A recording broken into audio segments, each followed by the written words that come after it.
commence toujours par un test posturologie globale. Si tu partages tout ça, ça n'a que de la valeur.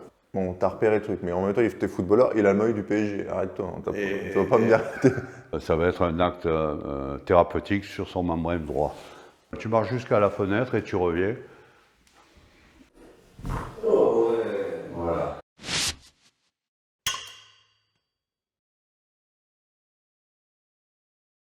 Bonjour à tous, Bertrand Louboutin. Dans cette vidéo, on va introduire Jean-Pierre Darnaud. J'ai la chance de connaître un ostéopathe qui est déjà bien connu dans le milieu du sport, principalement du rugby. Ça fait plusieurs dizaines d'années qu'il travaille, donc au sport de haut niveau, principalement dans le rugby, comme je disais. Il voit des gens qui viennent pour des besoins divers, donc pas seulement des sportifs. Moi, Jean-Pierre, dans mon objectif global, il intervient parce que on voit souvent des limitants qui empêchent en tout cas les mouvements de s'exprimer ou le développement des qualités athlétiques. Donc Jean-Pierre, il intervient sur ces choses un peu micro. J'appelle souvent micro parce qu'elles sont vraiment fines et là, ça demande une expertise, une expérience concrète. Et derrière, moi, je fais des interventions qui vont être beaucoup plus globales, beaucoup plus musculaires, équilibre, travail de qualité physique, orientation du travail et planification. Dans cette thématique de vidéo, on va vous montrer deux choses. Les interventions de Jean-Pierre et des tests, ou en tout cas des parties de séance sur les aspects athlétiques des personnes qui ont été consultées. Sur ces vidéos, le petit challenge pour Jean-Pierre, pour pas que ça soit trop facile, ça sera qu'il ne connaît absolument pas les pathologies ou les besoins pour lesquels les personnes sont venues au début.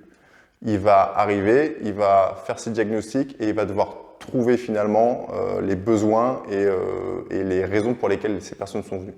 Dans cette première vidéo, il n'y avait pas de besoin par rapport à Jamal parce que c'est notre community manager et c'est la première fois qu'on faisait ça. Donc il n'y avait aucun besoin d'après ses dires. Et JP a pu finalement montrer et mettre en exergue des choses qui étaient limitantes dans sa pratique de foot. Parce que vous allez le voir, il se sentait quand même bien mieux après. On commence toujours par un test posturologie globale. Comment fonctionne ce corps? On a une inclinaison droite légère, assez latérale, pas centrée sur L5-S1 ou L4-L5, qui me ferait plutôt penser à quelque chose du membre inf. Quand je prends, j'ai une chaîne faciale qui descend vers la jambe droite. Donc je prends la jambe qui n'est pas en cause après mon premier test. Globalement, la hanche ne fonctionne pas trop mal avec un léger défaut de flexion globale. Le genou, une bonne rêverie, bonne rotation interne. Pourquoi tu te mets comme ça? Une bonne rotation externe, on peut noter un récurvatome chez Jamal, qui est moins marqué à droite. Un récurvatome, c'est physiologique, congénital chez lui. On pourrait penser à un léger problème à droite. On va vérifier également la hanche. Léger défaut de flexion aussi, mais moins marqué que de l'autre côté. Voilà, globalement, effectivement, la fibula est légèrement antérieure à droite.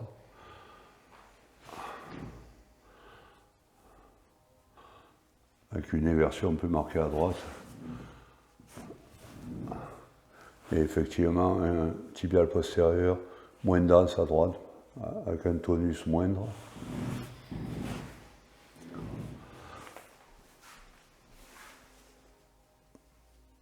Puisqu'on a une grosse inversion.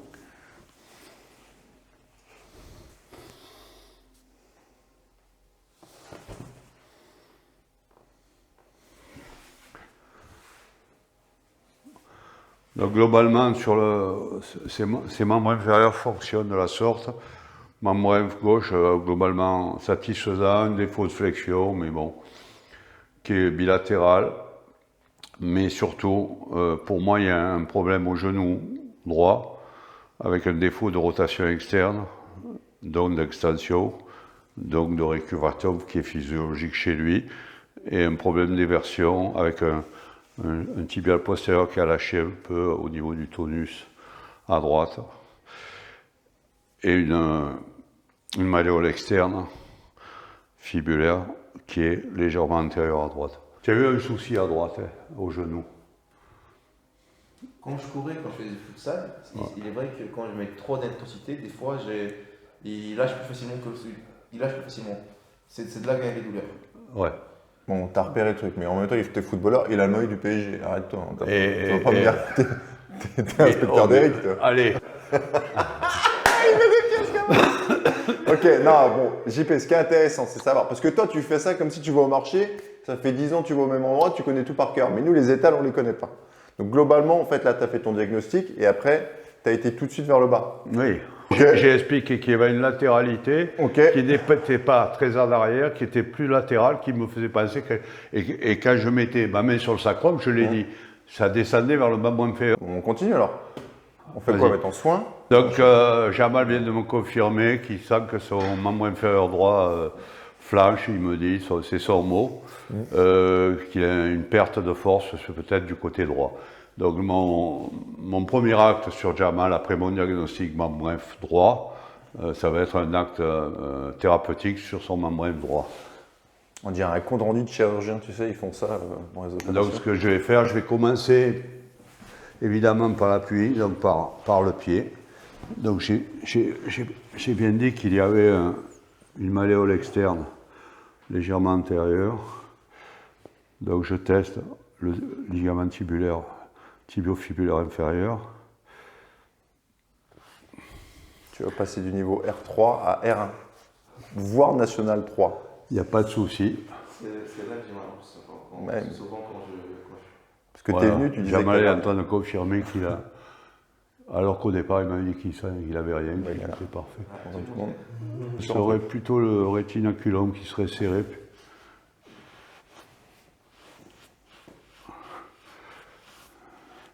Mais cette version du pied qui est plus marquée qu'à gauche peut contribuer à un léger diastasis des deux os de la cheville. Et tu nous dis des trucs pour que personne ne comprenne rien ou... Donc le diastasis, c'est les deux os qui se séparent par lésion souvent du ligament tibiofibulaire inférieur et antérieur.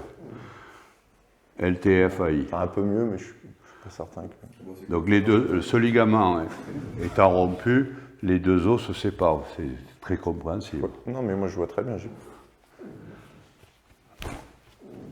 Voilà. Ça, c'est la technique apprise à New York avec Jean-Pierre Barral.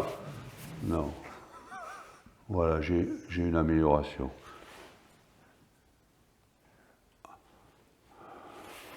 C'est-à-dire d'un tige, Voilà. je vais te Et dire ça, alors. mon éversion est déjà, C'est mieux. en comparatif, mon éversion est déjà plus équilibrée, oui.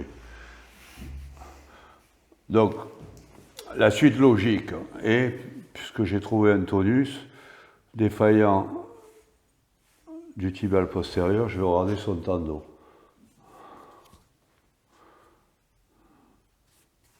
Et normalement, son tendon doit être réactif à la perte de force du muscle. Effectivement, il est réactif. Jamal, est-ce que tu confirmes ça là? Cette petite douleur là, tu la confirmes. Donc j'ai utilisé une technique d'écoute toute simple. Tu te connectes avec Jamal. Voilà. Avec les tissus. Tu vas partir de là et pousser jusque là. Okay. Tu vas le faire 3 fois. Donc pour réactiver un muscle, tout simplement, 3 reps, renforcement évidemment dans toute l'amplitude. Donc on part. Non, attends. Je donne. Allez, vas-y, tu pars vers là-bas. Super. Très bas. 1. On va faire 3 reps. Tout bête. 2. 3. Cette activation musculaire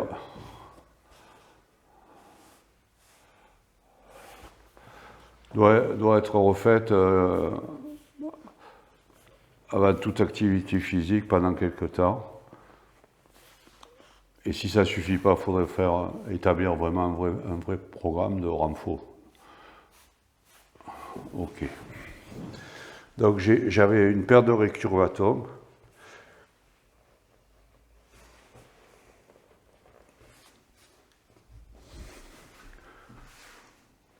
Voilà. Après ce petit acte thérapeutique, je vais demander à Jamal de marcher et je refais mon test initial de, entre guillemets, de posturologie. Si mon souhait a permis une grosse amélioration. Vas-y, Jamal, tu marches jusqu'à la fenêtre et tu reviens. Je regarde marcher, évidemment. Voilà, tu regardes là-bas.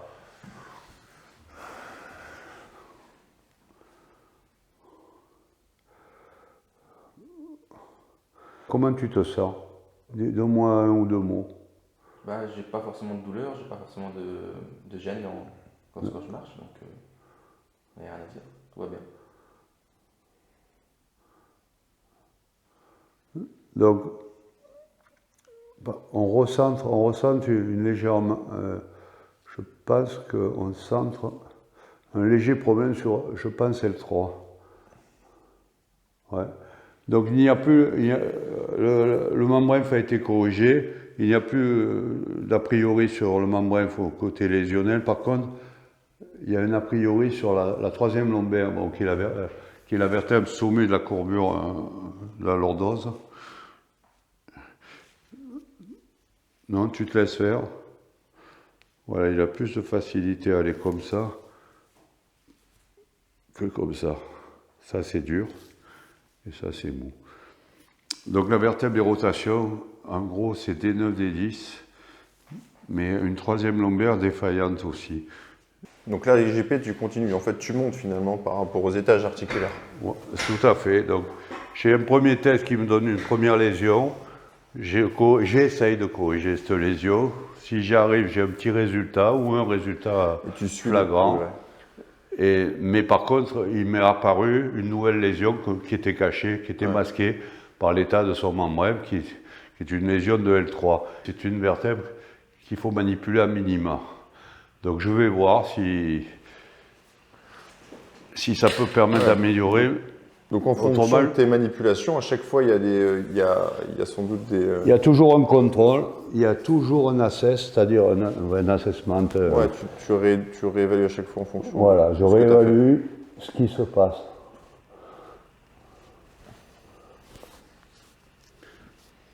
Donc effectivement, j'ai un défaut d'inclinaison ici.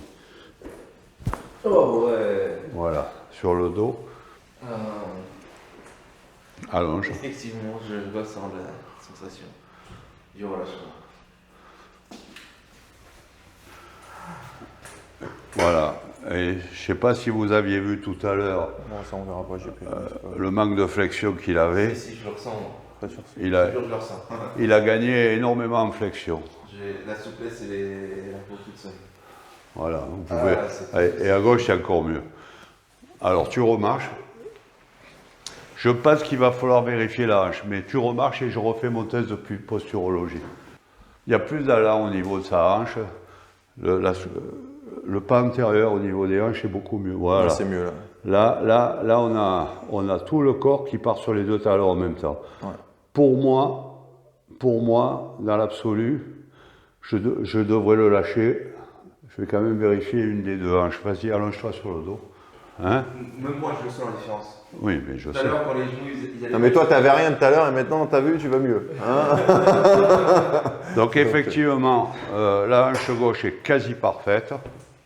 La hanche droite, pour moi, il y a encore un défaut en RI. J'ai encore un petit défaut en RI. Donc, rotation interne, c'est ça, JP? Oui, pardon, rotation interne.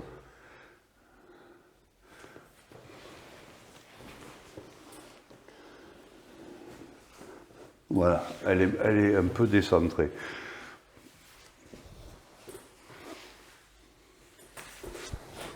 Donc je vais simplement étirer globalement, ce n'est pas le piriforme, hein. C'est plutôt jumeau sub, jumeau M, carré crural. On pourrait parler un de ces jours du segment du piriforme, qui pour moi n'existe pas, mais... Ça sera intéressant pour un truc spécifique ostéopathie. Voilà, je peux vous dire que là, ça fait très mal. C'est trois petits muscles qui sont rotateurs externes très faiblement, mais des muscles à fonction plus ou moins ligamentaire, coaptation de hanche, équilibration de la hanche en arrière. Et voilà, maintenant, il y a zéro problème. Voilà, pour moi le soin pour Jamal est abouti. Merci JP. Je le lâche, j'espère qu'il ira mieux. Donc voilà. Mais oui, il ira mieux. Regarde déjà, il dit maintenant qu'il va bien. Il y a vraiment de l'expertise. Il fait du sport, à raison de quoi, Ouais, 4 mais- fois par semaine, Jamal? 3-4 fois. 3-4 fois. Tu fais plus de foot par contre. Moins. Je reprends la semaine prochaine. Regarde, et il disait qu'il avait rien. Moi, il est venu, il me dit, ouais, franchement, je vais bien, il avait rien. Et finalement, tu arrives quand même à trouver quelque chose et il se sent mieux. Déjà d'une. Non, mais On ça, n'a rien parfois à la naissance. on a un parfait. Parfois. Si l'accouchement a été La messe, elle est ce qu'on appelle eutocique. Non, t'as raison, la Là, messe, j'ai elle est l'impression que mon bras il est relâché à 1000% et que mon haut il est contracté et il y a une. Ouais. Comment une fatigue. Dans le futur, si on doit se revoir, il y aurait peut-être un acte à faire sur le diaphragme, le vrai diaphragme, le diaphragme thoracique, et notamment à équilibrer peut-être des 9, des 10. Mais j'ai donné sur les membres brefs, normalement, la correction du haut va se faire dans les 3 semaines qui suivent. Voilà. Bon, JP, là, sur le coup, c'est de l'ostéopathie au service du sport, de la prépa physique, du coaching. Tu l'as remarqué, Bertrand, j'ai besoin de muscles pour maintenir ce que je fais. Et chez Jamal, il y a besoin de 2 muscles. Un, le tibial postérieur côté droit, qui est légèrement atone, qu'on a réveillé. Il faut renforcer les rotateurs internes de hanche, c'est-à-dire l'obturateur surtout, et peut-être recentrer la hanche de temps en temps. Mais le truc, c'est que tu amènes sur du mouvement et tu amènes sur de l'équilibre, on est d'accord. Oui, tout à fait. Tu vois? Non, mais parce Donc, que ça, c'est important. l'axe de travail en préparation physique ou en renforcement, pour moi, il est essentiel à ce niveau-là. Partir du fonctionnel, analytique et globalisé, mais surtout globalisé. Moi, je travaille sur des muscles, je travaille sur les équipes musculaires, mais par rapport à des données de chiffrées musculaires. Toi, Ouais. tu travailles par rapport au mouvement et en fait, ton expertise fait que tu sais qu'il y a tel mouvement qui bloque ou tel muscle qui est un peu en Il y a un en ressenti, déficit. oui, tout à fait. ressenti. Oui. Mais ça, et toi, tu viens sur du microscopique que, disons, sur de la prépa ou sur du coaching, qui est Oui, du macro. microscopie, ce serait bien, mais Non, mais tu vois ce que je veux dire, c'est plus fin. je n'ai que des mains, je n'ai pas ni laser, ni Ah, RM, d'accord. ni microscope au bout des Dixit, doigts. Dixit, Mais oui, oui. il faut tendre vers le micro, bien sûr. Ok. Là, vous avez pu découvrir la vidéo dont le soin de JP a été super efficace. Parce que comme je vous disais et que nous on a pu le répéter, c'est que Jamal venait a priori sans aucun besoin et il se ressentait mieux et on a pu déceler que finalement dans sa pratique du foot, il était gêné. Pour faire un petit feedback, parce qu'on tourne ça quasiment 2 semaines après, il a repris le foot, beaucoup moins gêné et puis il a mis en place là aujourd'hui un suivi athlétique avec 3 séances par semaine. Donc on est en train, en plus de ça, de travailler de manière globale pour qu'il se sente mieux dans la vie quotidienne et dans son sport. L'idée, c'est de continuer sur ce genre de vidéo, de pouvoir bénéficier d'une expertise en préparation physique et en ostéopathie. On cherche pour cela des sportifs en compétition, que ce soit amateurs ou professionnels. En tout cas, le niveau n'est pas important. L'idée, c'est que vous soyez plutôt dans une démarche de compétition, quel que soit le sport. Et puis venir bénéficier d'un soin, d'un diagnostic avec JP, toujours dans cette dynamique à l'aveugle. Il n'aura pas l'info en tout cas au préalable. Et puis vous guider aussi sur votre prépa athlétique qui sera derrière bénéfique à votre activité sportive. Donc si vous êtes motivé et que vous habitez dans le bassin rennais, n'hésitez pas à nous contacter pour cela. Merci de votre écoute et à la prochaine.